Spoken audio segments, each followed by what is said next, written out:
Olá, seguidoras e seguidores do Esquerda Online. Nós estamos aqui hoje para tratar de um assunto que a gente já vem compartilhando aí com vocês em alguns textos, em especial da Juliana Lessa, que está aqui hoje conosco.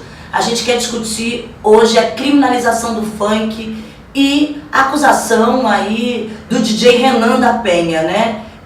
Um dos organizadores, o grande aí idealista do Baile da Gaiola. É muito importante dizer que o Baile da Gaiola acontece aqui no Rio de Janeiro, no Complexo da Penha, na Vila Cruzeiro, uma região que é marcada inclusive pela cultura negra, né? Desde a capoeira, a folia de reis e hoje o funk. Essa região inclusive, né, do Complexo da Penha era conhecida como Quilombo da Penha, porque era para lá que fugiam os negros escravizados aqui no Rio de Janeiro. Uma parte deles ia para essa região por ter um padre abolicionista ali no entorno da Igreja da Penha, que cuidava da Igreja da Penha e que recebeu os primeiros fugitivos, na verdade lutadores contra a escravidão no nosso estado e país. Bem, então essa região tem uma importância, ela é marcada inclusive por resistência, ela é marcada por cultura popular, ela é marcada pela cultura negra no Rio e a que tem hoje no nosso país. Eu acho que é importante a gente ter esse resgate, bem como discutir a criminalização do funk a partir dos últimos acontecimentos, né? No dia 22 de março, nós ficamos sabendo sobre a decisão da acusação de segunda instância do DJ Renan da Penha. Ficamos todos chocados e indignados com isso, porque sabemos que isso já havia acontecido em 2010 com outros DJs, né, por apologia. No caso do Renan é diferente. Dessa vez é considerada associação ao tráfico e que nós sabemos que na verdade é uma perseguição hoje àquele que não é só um DJ, um compositor, mas é um organizador cultural de uma área onde o Estado não chega. Infelizmente, a juventude negra é cerceada a todo momento e assassinada todos os dias. São ônibus que partem para a Zona Sul, que não podem mais. É um jovem que é estrangulado até a morte no Extra, na Barra.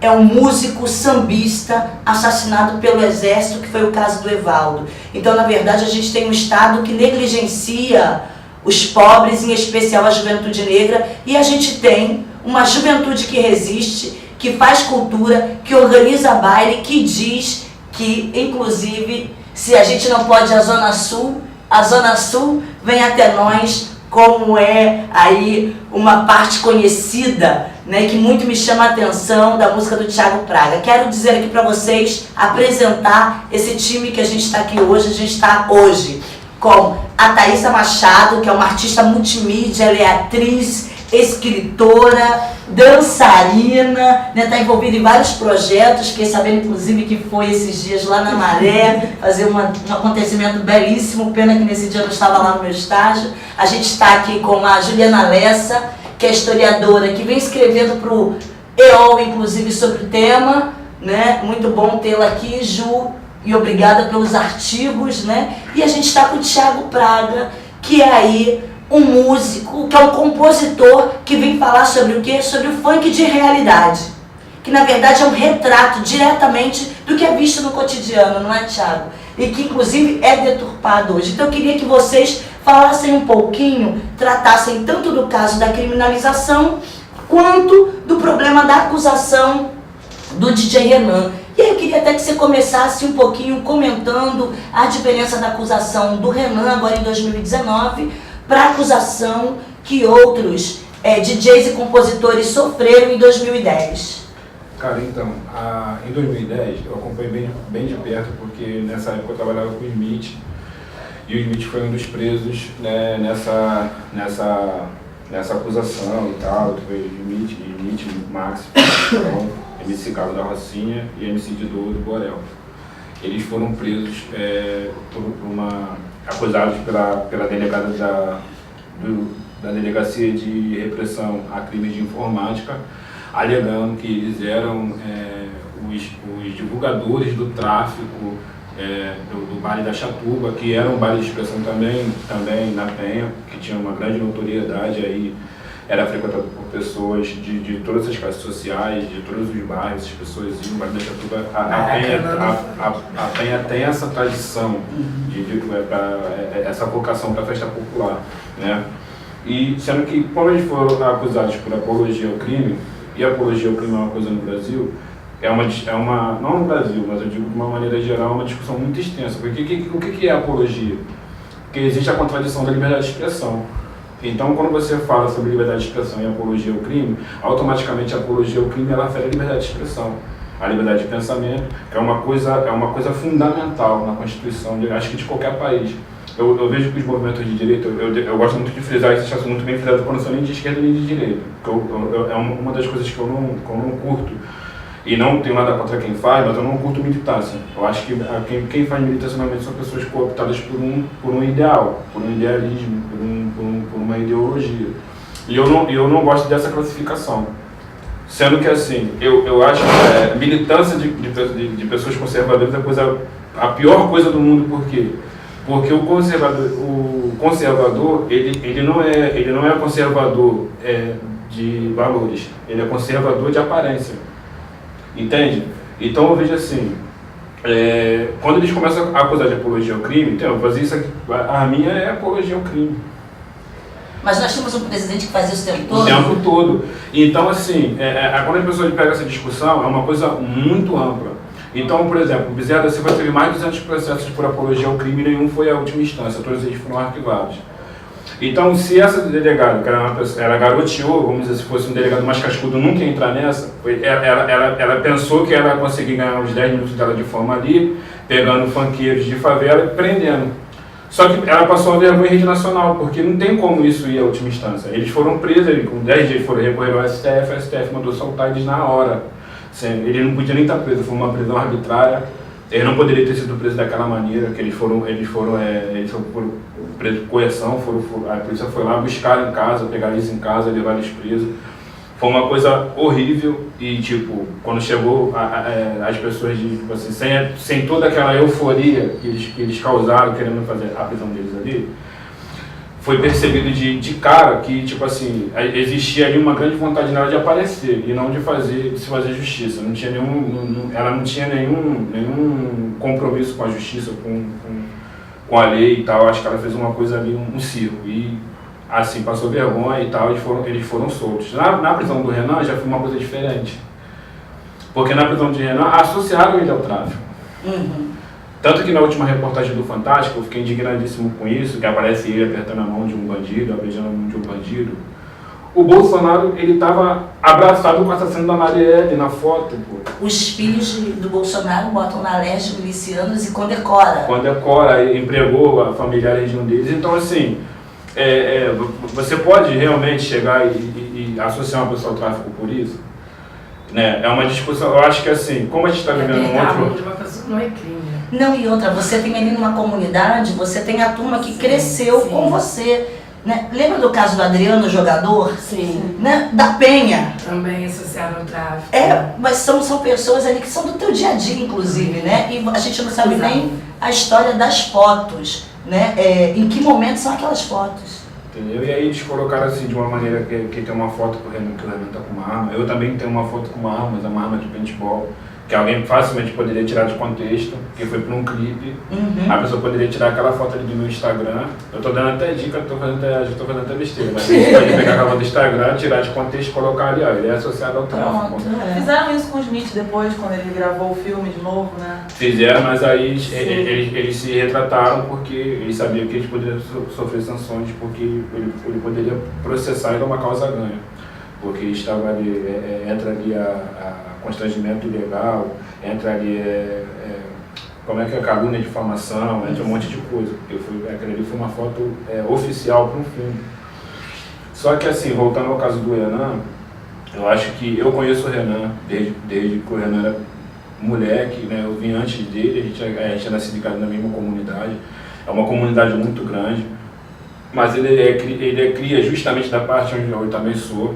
Só que a gente somos de gerações diferentes. O Renan é bem mais novo do que eu. E ele, quando começou no funk, eu já estava. O Renan nunca foi associado ao tráfico, entende? Tem um áudio que fala que ele fala o Caveirão tá na rua tal, o Caveirão tá na rua tal. Isso aí é corriqueiro. Eu tenho um grupo aqui chamado Grupo Vila Cruzeiro, que é um grupo que auxilia os moradores a saber em que pé está quando existe uma operação policial na comunidade. Por exemplo, as pessoas têm que levar o filho para a escola. De repente está tendo tiro numa parte, e onde a pessoa às vezes mora, há uma comunidade muito grande, eu repito. A pessoa tem que levar o filho que mora ali. A ocupação policial está acontecendo, tem risco de tiroteio iminente. A pessoa fala, pô, o Caveirão está na rua tal, justamente para a pessoa não levar o filho para a escola, Extremamente a pessoa não sai do trabalho. É uma coisa extremamente normal. Então eu vejo assim, eu não tive acesso às provas, eu não tive acesso ao processo, eu não vi de fato qual é a acusação que estão fazendo contra ele. Eu não posso assim, falar de maneira técnica sobre o processo dele, a acusação, né, e a execução. Mas fica claro que existe um exagero devido à notoriedade dele, devido ele fazer parte de um movimento cultural que é perseguido.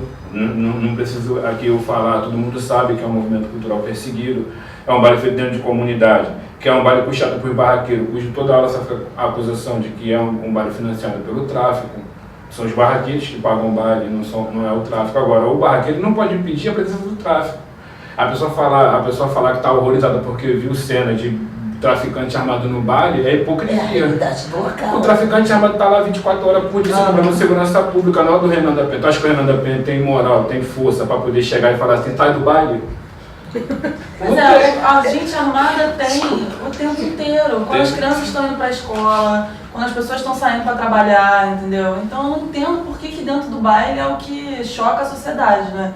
Porque quando eu tô lá com as crianças na escola e a gente tem notícia de tiroteio, de gente armada passando e tal, eu não vejo a mesma comoção social da mídia, do Estado. Pelo contrário, assim, a operação policial no horário de entrada de criança, no horário de saída de escola, com helicóptero. Eu moro no complexo de Chapadão, na Pavuna, e eu moro do lado de uma escola de galera pequenininha, não sei como fala, né? Fundamental. E o Caveirão sempre para exatamente em frente à escola. Tipo, Nenhuma poderia parar em qualquer com lugar. isso. Ele para sempre em frente à escola, é absurdo.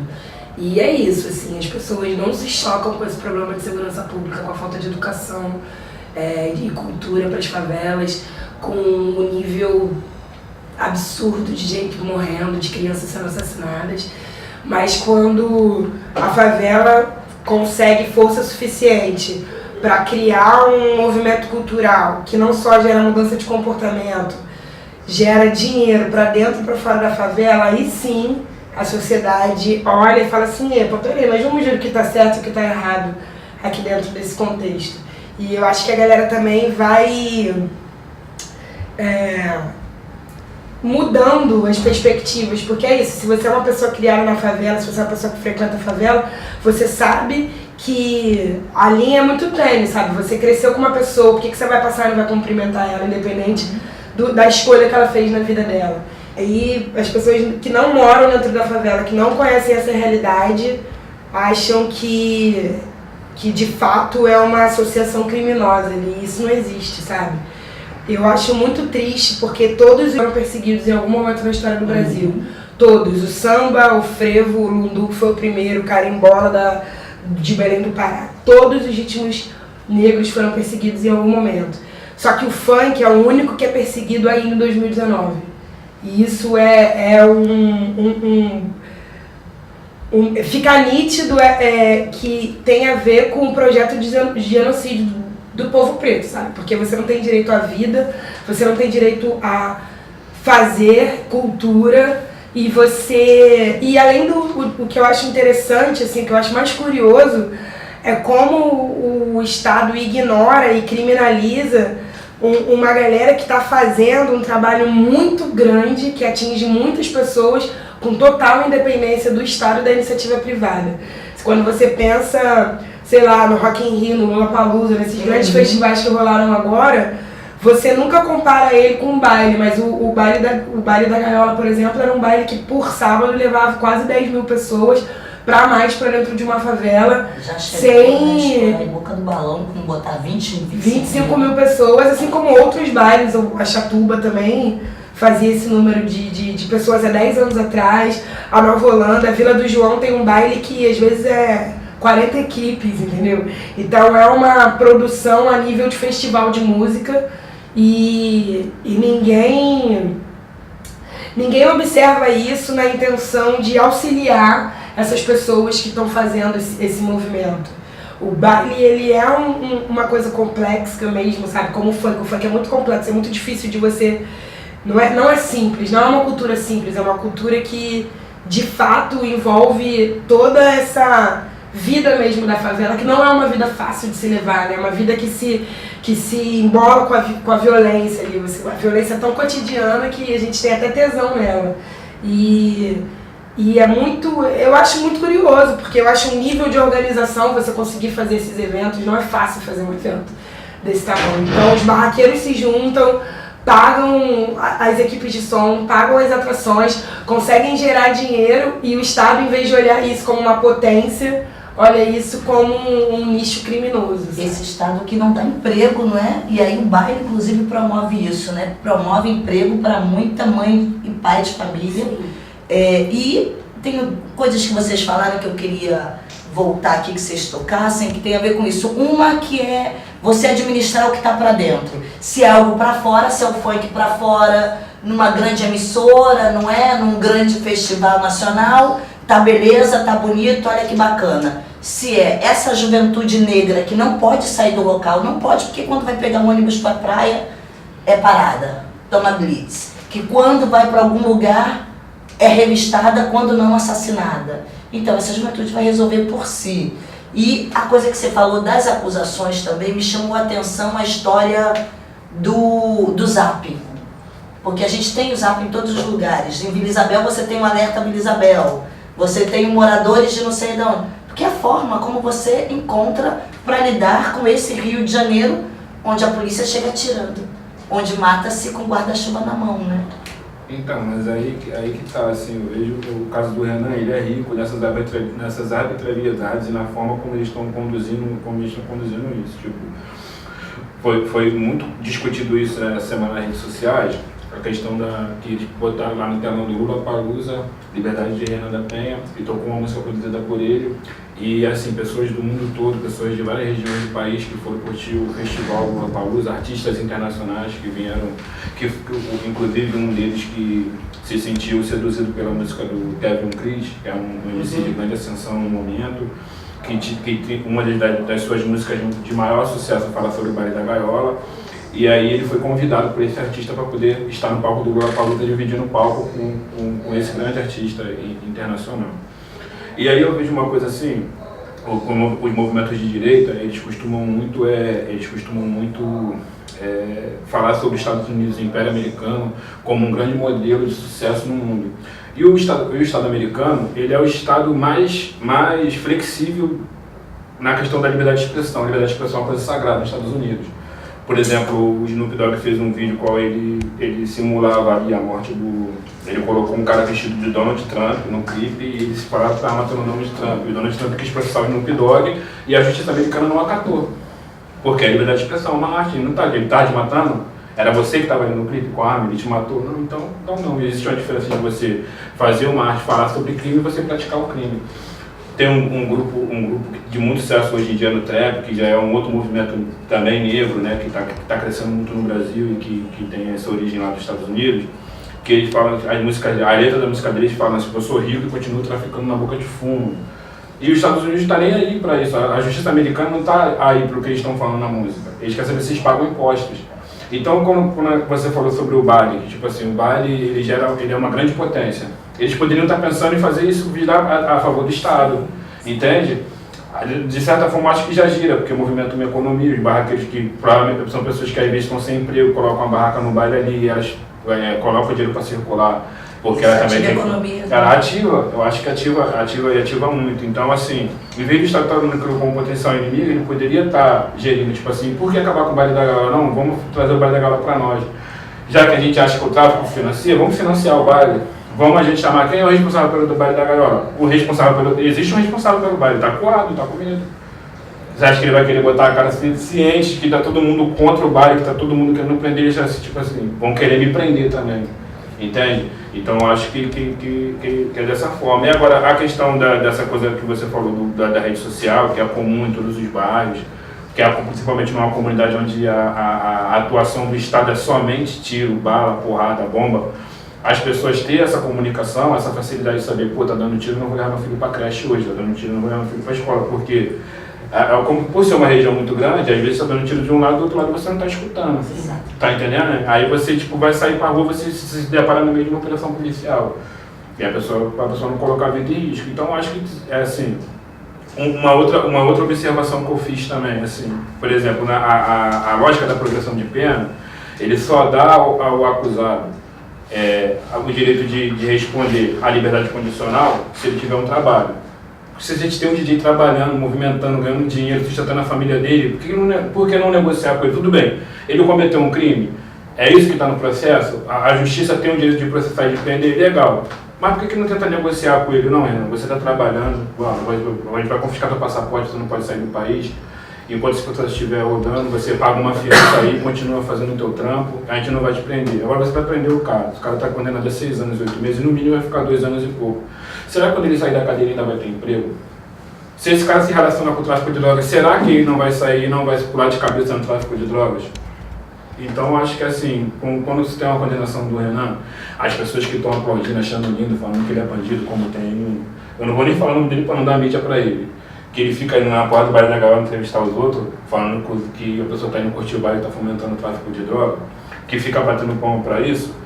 Será que ele vai ter condições de dar emprego para o Renan quando o Renan sair? Será que o Renan ainda vai ter tempo hábil para poder exercer o trabalho dele? Com tanta concorrência que tem no funk. Então são essas reflexões eu acho muito mais interessantes do que ter um cara preso. Que não faz nada, que não porta arma, que não dá tiro, que não vende droga, simplesmente porque ele apertou a mão de alguém. E tá preso sem provas, né? Não tem provas pra ele estar preso. São só... Não, ele foi absolvido justamente por insuficiência de prova. Então, foi absolvido na primeira instância, né? Porque isso já é uma tentativa de anos. Toda acusação da promotoria é baseada em interpretações. Assim, o promotor, ele julga que a intenção do Renan era criminosa naqueles grupos de WhatsApp, porque segundo aquela matéria do Fantástico, né, ele fala isso em rede nacional, o conteúdo das mensagens do Renan eram secos. Então, o que define o que é um conteúdo seco, o que é um conteúdo molhado? Exatamente. Na hora que a bala tá pegando na comunidade, você manda assim, ó, a rua tal tá tendo tal coisa, você não vai falar. Olha, gente, eu estou aqui pensando hoje à tarde que a gente precisa se proteger, de repente não, entendeu? É o objetivo, nós estamos falando de vidas ceifadas todos os dias nessas situações. Não, e outra de coisa, polícia chegar tirando. A partir disso, justamente tem essa preocupação. Hoje a gente vê a pessoa no grupo falando isso.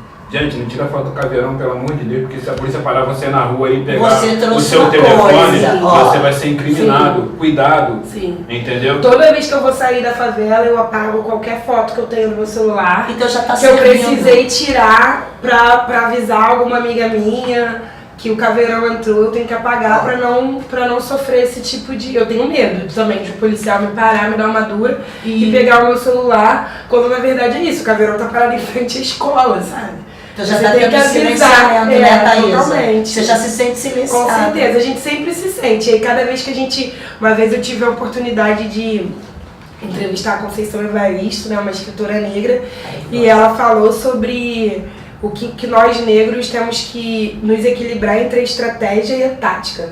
A tática é o que você faz assim, agora, rápido, como é que você resolve rápido, e a estratégia é uma solução pensada mais a longo prazo.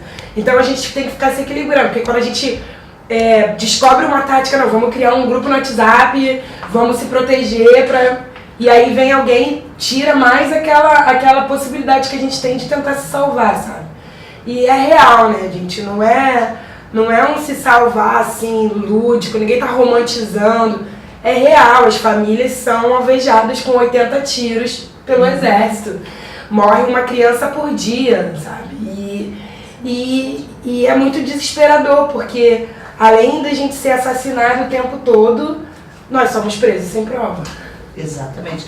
E já vai, esse caso do Renan, depois dessa parte aqui, dessa conversa, vai ficando nítido esse silenciamento, né? Das claro, porque quando eu falo que o movimento de direita conservador, ele está muito mais preocupado com as aparências do que com valores em si.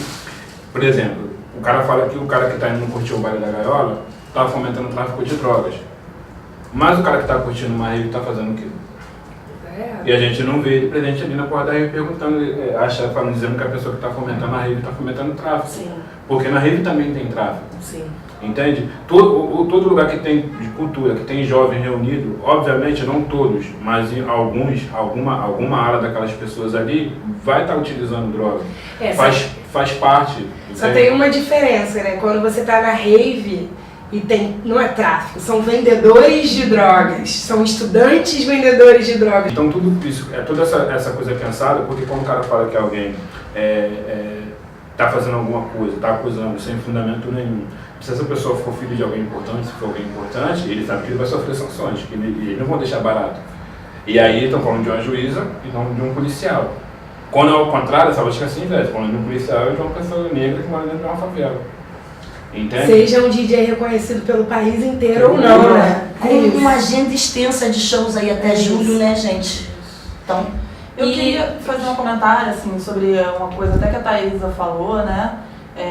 De como que as músicas elas estouram e tal, mas o baile em si ele acaba sendo reprimido e tal.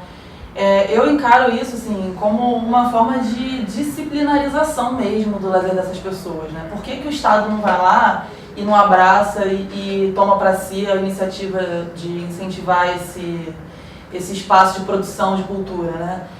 Porque existe um objetivo de disciplinarizar aquelas pessoas que estão ali, né? Disciplinarizar o corpo negro, o corpo do jovem favelado, e mostrar para aquelas pessoas ali que mesmo se você tiver muito dinheiro, se você for reconhecido nacionalmente, você tem o direito de fazer aquele espaço daquela forma, né? E sempre foi assim com o funk, desde o início dos anos 90, quando os bailes eram reprimidos, porque diziam que todos os bailes tinham briga, e aí depois acusaram os funkeiros de serem responsáveis pelos arrastões. Depois veio o caso do Tim Lopes, prisão do Rômulo Costa, do Zezinho, depois, enfim, CPI do funk. Tiveram 2 CPIs do funk, gente. Que lugar é esse em que você cria uma CPI para investigar uma manifestação cultural, né? A gente teve um em 95, outro em 99, e tudo é sempre a mesma acusação, né? Que tem relação com o tráfico. Então eu entendo por que o Kevin Cris ele vai no Lollapalooza e canta a música dele e ele é bem aceito. Porque a música, ela pode ser ouvida pela classe média, ela pode ser curtida pela classe média. Ela pode ser até reproduzida, né, em determinados espaços. Isso, mas o espaço que é frequentado pelo jovem negro, pelo jovem de favela, aquilo ali não pode existir, porque não é isso que o Estado quer. O Estado quer produzir jovens que sirvam de mão de obra barata, que aceitem a exploração e que são vidas que a gente já sabe que para o Estado são descartáveis, assim, é isso.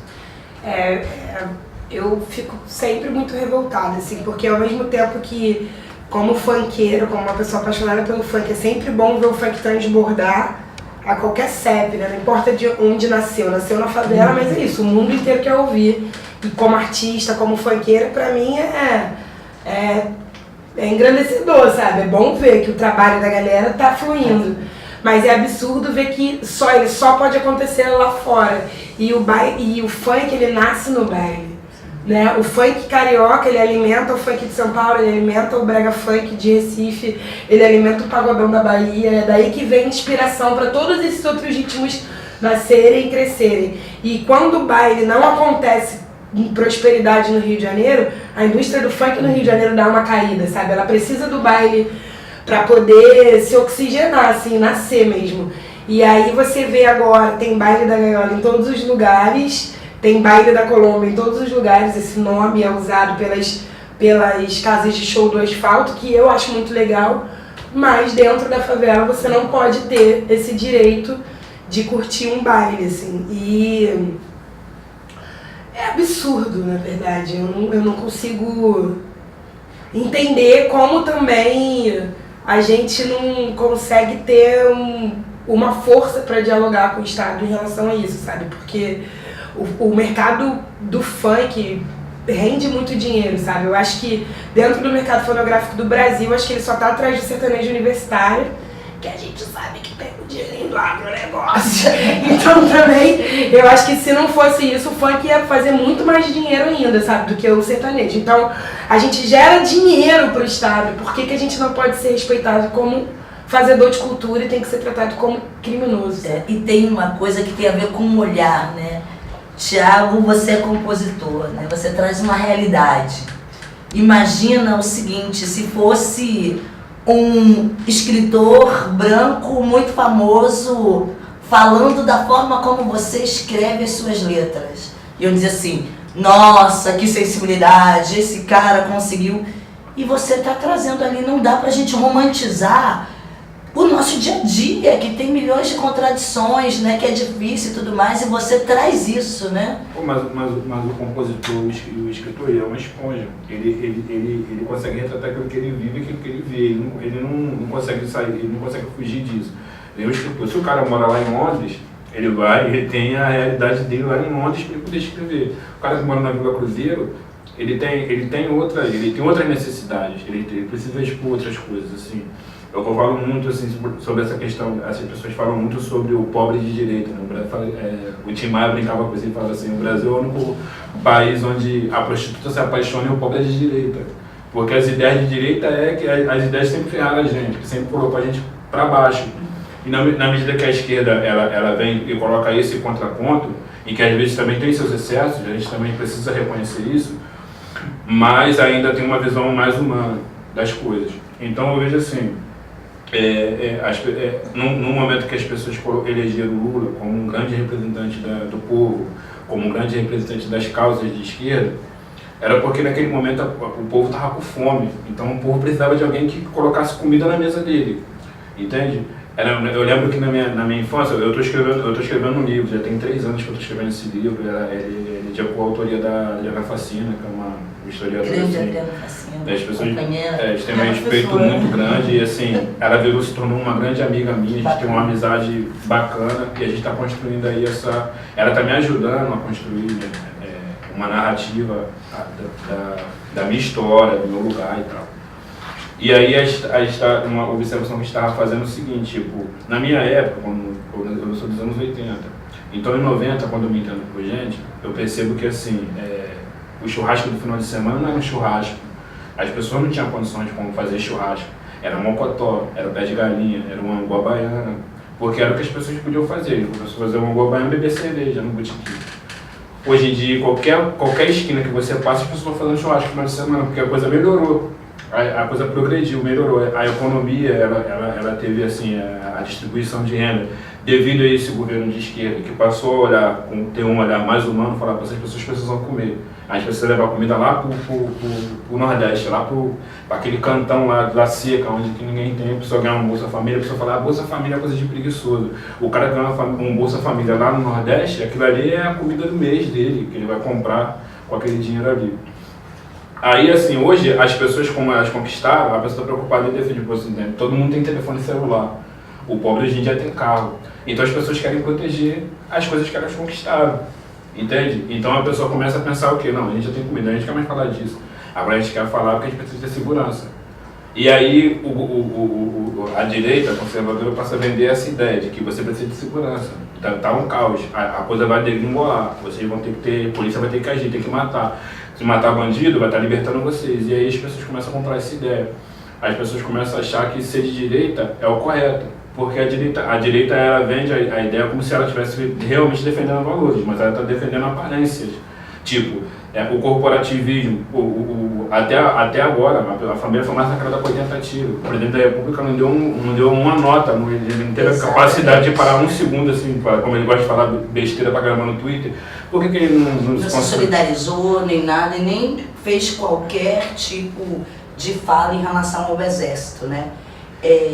Isso foi uma coisa que chamou muito a atenção. Queria fazer um convite a vocês, porque a gente está aí com o tempo já, né? Eu queria fazer um convite para a gente seguir com essa conversa, seguir acompanhando né, o que tem acontecido, seguir aí em solidariedade, não só ao DJ Renan, mas contra a criminalização do funk, contra a criminalização da pobreza. Eu acho que nós precisamos nos colocar, né? A turma tem lado e nessa história a gente também precisa contra o trabalhar. racismo estrutural do Estado. Exatamente. E hoje temos aí, nesses dias, chegando aí a 100 dias de governo Bolsonaro, chegamos aos 100 dias de Witzel, é importante que a gente tenha noção de que essa história do Renan não é uma história isolada, né? Ela está ligada diretamente ao que se defende hoje. Que se siga matando a juventude negra do Rio de Janeiro. Infelizmente, perdemos agora um músico, né, um sambista, o Evaldo, a partir de 80 tiros dado no carro onde estava sua família e uma amiga. Então você é o exército atirando para matar, foram 80 tiros, isso é fuzilamento.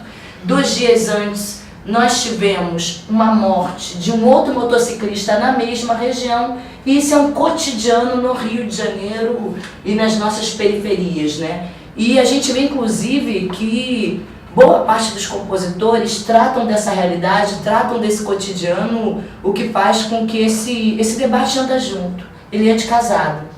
Então a gente já quer deixar aí para vocês um convite para a gente seguir dialogando sobre essas coisas, para trazendo, né, o que é a expressão desse cotidiano, né, cheio de racismo, desse racismo que é estrutural, cheio de violências, a violência na retirada de direitos, nas mulheres, mães dessa juventude negra que adoece, né, que tem problemas hoje da sua saúde mental e que sequer vão poder se aposentar com as reformas que estão colocadas. E a gente precisa pensar em perspectiva, né, para a nossa juventude. Pensar em perspectiva, inclusive é pensar como é que o maluco, aí como é que o moleque vai se divertir no final de semana, que espaço que ele tem e como é que a gente pode abraçar isso. A gente vai encerrando, né, esse programa de hoje, repetindo aqui um convite para vocês, para que voltem aqui mais vezes, Juliana, para que ele escreva mais aí para o EOL, né, sobre o tema. Queria te agradecer muito pelos artigos maravilhosos aí, numa disputa inclusive com o que a gente tem visto, como foi aquela matéria do Fantástico, absurda, e dizer que nós vamos estar juntos, né, que ninguém solta a mão de ninguém, e queria pedir para que vocês fizessem a despedida aí com as considerações que acharem necessárias. Eu agradeço a oportunidade, é sempre bom a gente ter espaços para poder falar sobre o funk. Eu sou completamente apaixonada por funk, tive meu caráter mudado pelo funk e sou uma pessoa maravilhosa. E é muito bom, é fundamental que a gente discuta essas coisas, porque casos como o Renan da Penha não podem se repetir. A gente não pode tornar comum prenderem os nossos artistas.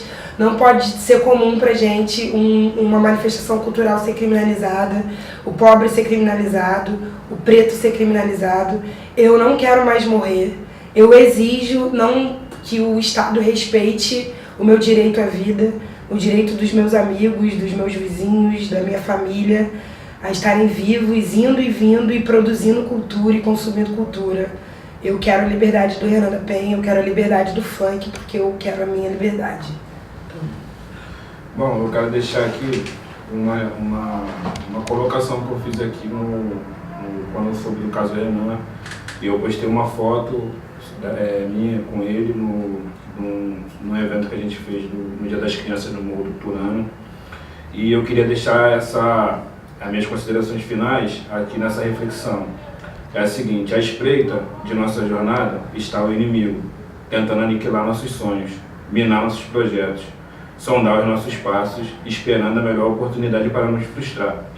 Definitivamente o sucesso não é o caminho de vida, pois quem o trilha está mais perto da morte, e o cárcere sempre persegue aqueles que ousam alçar voos mais altos.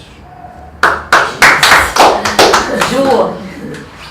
Queria agradecer também a Thaisa e ao Thiago por terem aceitado esse convite, a Tati por estar aqui com a gente também. E agradecer ao Esquerda Online por ter aberto esse espaço para publicar os textos, para a gente fazer essa conversa aqui.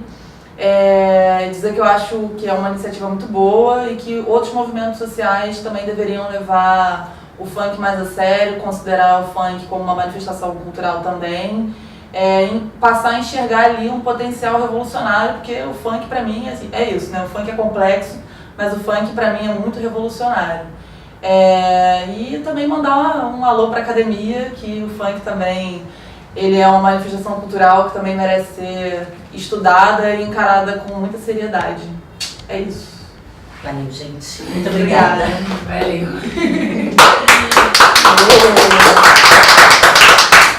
Força agora para seguir na luta